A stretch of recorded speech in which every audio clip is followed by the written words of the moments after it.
opportunity that you want to check out, because on this show we're getting to discuss how they're doing that, where you can get them at, and also sponsorship details on how you can get sponsored to attend a training which is kickstarting in the January of 2023 for 3 months, and what kind of apprenticeship you can get to award or attach yourself to at the end of that program. Another conversation here, we are having, of course, empowerment. As I said last week on Tuesday, empowerment is a key aspect of KUTV Rise Today, especially on Biashara Tuesday. We're trying to see how the young people can get out of their comfort zones and grab opportunities around them and develop themselves even in various aspects of their lives.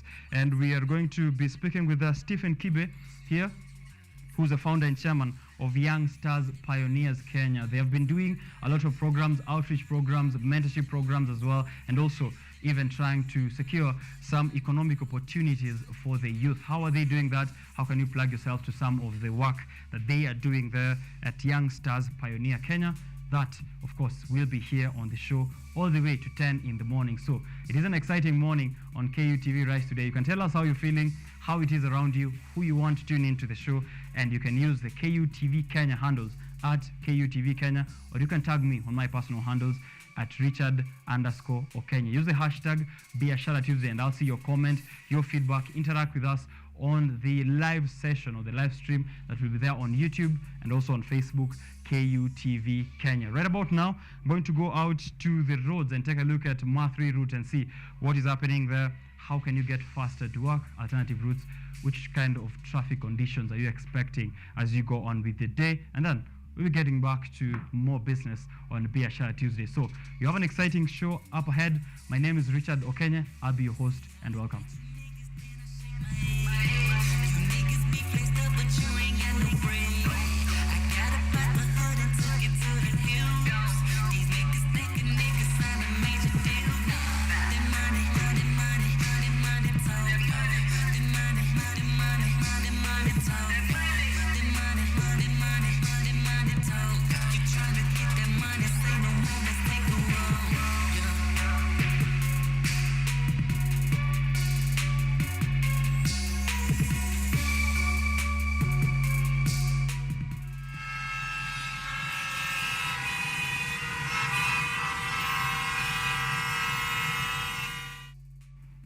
All right, current city traffic, transport, and current traffic conditions.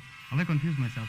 Current transport and current traffic conditions in the city. Nairobi city, of course, definitely, but also if you're in any other town, Nakuru, Kisumu, kama uko Kisii, Turkana, is that traffic? Also, alternative routes, I'd love to know. Here, tuanze na Kunguru, interesting name. I always love what people like to go with on social media. A very good morning to everyone above ground. We give thanks to God for being above the ground. It's a blessing. Motorists and pedestrians, walk and drive safely. Remember, arrive alive. Chelewa ufike salama. This is Kunguru. Thank you for those good wishes. Of course, we'd love to know how the roads are looking like for you, wherever you're at Kunguru. Apart from Gikomba business language, someone give us tips on now on the new hawkers and conductors sheng words. Sababu I was boarding a matatu and asked the makanga, mpaka town ngapi? The guy confidently replied, chui chui. I was like, sasa chui chui ni ngapi? This is, I haven't seen the name there, but another one tweeting us here, courtesy of Ma3 route there. Chui chui, kama unajua chui chui ni pesa ngapi? The people on the show, kama mnajua chui chui pia mniambie. I don't want to look like that on air. Anyway, just seen what was causing the snarl-up at Ngara in town. Alofa Sacco Matatu has been involved in a collision and its bumper is badly damaged. Didn't see the other car though. That's Miss Avis. So kama unaelekea town, pale Ngara, I hear there's an accident. Alofa Sacco Matatu has been involved in a collision with another car, which apparently isn't on the scene yet. So there's no alternative routes in getting into town if you're in Ngara already. So vumilia sana kama ushafika hapo. Slow traffic near that flyover. Don't know what's up today. We already know now that accident. Morning inspiration. May God bless your efforts. Here I have a screenshot or a snapshot of a matatu that reads, those who are building their lives from zero, no inheritance, no backup, no connections. May God bless you financially. Amen. That is Boniface Hoho on Twitter. So nowadays we have white tail lights and nobody will know whether you are coming or going, and full brightness 2. That's a complaint on those guys who are having their lights on full blast. If you're approaching people at night, please, oncoming traffic headlights should be at least dimmer if you are trying to make sure that the rest of the people on the road are safe as well. So, except anything from the matatu industry, it seems the CS of this public transport sector has not had a back yet. Quite some harsh words here by JC3G that I can't read all of it, but of course calling out to the CS to make sure that he's checking out on the traffic situation in the country. Mombasa Road nasikia kumeshikana, but if you use the expressway kama kawaida, it is a smooth ride to the airport or to town.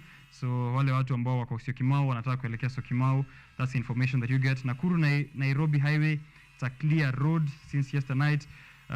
If it's past 10 p.m. and clubs along Kibra Drive are still on high volume. I think this is an update from yesterday night. This morning, not much is happening on the roads. Anyone with Langata police number urgently, there's something that's happening on Langata Road. We'd love to know if there's an accident or anything rogue that you've noticed on those roads. Please do tell us. But the most important thing, traffic conditions, continue informing us, and then we'll give those updates as we go on with the show. So, Thika Road, kumeshikana.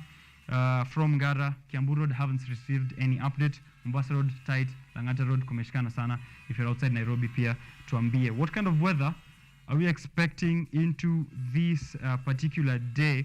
I'll be having a look at that, and also if you're expecting any rain, the meteorological department will be giving me that information on their website. But right about now, going out to see what has happened and developed in your world in the past 24 hours, and then I'll be back with those few updates. Alafu turudi back to Biashara Tuesday. Keep it here.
As I said earlier on, let me actually read this straight from the Daily Nation. It's on page 12. So if you have a copy of the Daily Nation, fika pale page 12. Kenya needs 7.8 billion per year for the next 8 years to reduce gender-based violence by nearly half, and that's only by 2030. We can only reduce it by half if you get 7.8 billion per year for the next 8 years. We can only reduce this to half, and we want to get it to 0%. So if we are looking at 7.8 billion in 8 years, that should be around, if my math is not wrong, 63 billion in that whole period. These figures were revealed by the Public Service, Gender and Affirmative Action Cabinet Secretary Aisha Jumwa in conjunction with the United Nations Population Fund representatives in Kenya. And this is at an event which is marking the beginning of 16 days of activism against gender-based violence. Right now, we are trying to understand exactly what are the psychological, physical, and all the other effects that are coming out of gender-based violence. It doesn't have to be necessarily physical. There's verbal abuse as well, which for a long time has gone unnoticed as part of gender-based violence. And we're seeing this in homes, we're seeing this in workplaces, we're seeing this in businesses. And we're trying to see exactly how can we sensitize ourselves in this regard. Remember, gender-based violence affects all genders, not only men to women, but also women to men. However, we know that the highest cases of gender-based violence all over the world are cases of men exerting their force, whether verbally or physically, against women. And that is a conversation I'm trying to have here this morning. So if you have noticed any cases of gender-based violence around you, or if you have a case that you want us to highlight, if you have a question you want to know, if there's something that you want to understand exactly how gender-based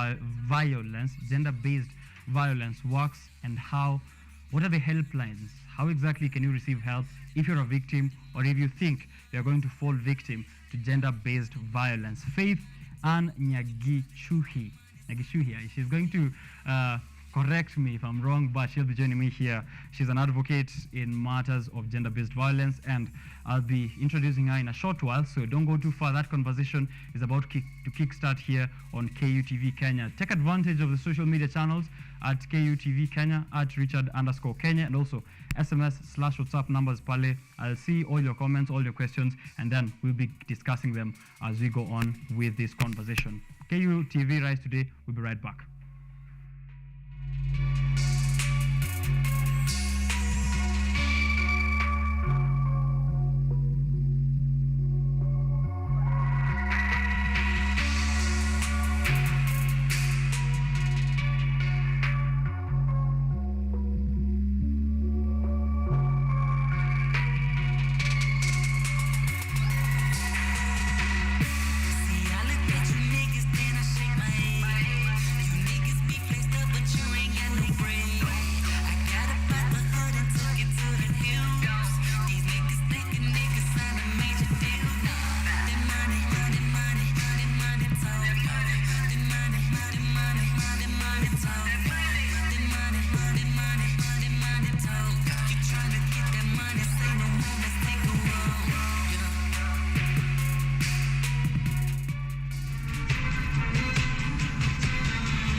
We are back again at KUTV Kenya at Richard_Okenya. I said earlier, Kenya needs 63 billion to halve GBV cases by 2030. And that's a sad statement to take a look at. But also this money, of course, I'm going to inform you what exactly the money is supposed to do.